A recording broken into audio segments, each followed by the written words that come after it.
Hi all, ഈ വീഡിയോയിലൂടെ നോക്കുന്നത് രോഗങ്ങളും അവ പകരുന്ന രീതികളെയും കുറിച്ചാണ്.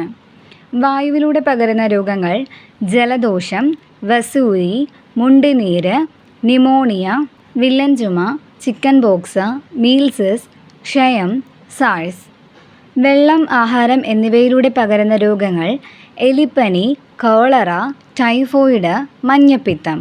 ഈച്ച മുഖേന കൊതുക് മുഖേന പകരുന്ന രോഗങ്ങൾ കോളറ, വയറിളക്കം, മന്ത്, മലമ്പനി, ഡെങ്കിപ്പനി, ചിക്കൻ ഗുനിയ. സമ്പർക്കം മുഖേന പകരുന്ന രോഗങ്ങൾ ചെങ്കണ്ണ്, കുഷ്ഠം. ശരീരദ്രവങ്ങളിലൂടെ പകരുന്ന രോഗങ്ങളാണ് എയ്ഡ്സ്, എബോള. ജന്തുക്കളിലൂടെ പകരുന്ന രോഗങ്ങളാണ് പേവിഷബാധ, ആന്ത്രാക്സ്. മുറിവുകളിലൂടെ പകരുന്ന രോഗമാണ് ടെറ്റനസ്. ലൈംഗിക ബന്ധത്തിലൂടെ പകരുന്ന രോഗമാണ് ഗോണേറിയ, സിലിഫിസ്. പഴകിയ ഭക്ഷണത്തിലൂടെ പകരുന്ന രോഗമാണ് ബോട്ടുലിസം. ഇതുപോലുള്ള കൂടുതൽ വീഡിയോസിന് ഞങ്ങളുടെ ഈ ചാനൽ സബ്സ്ക്രൈബ് ചെയ്യുക. Thank you for watching.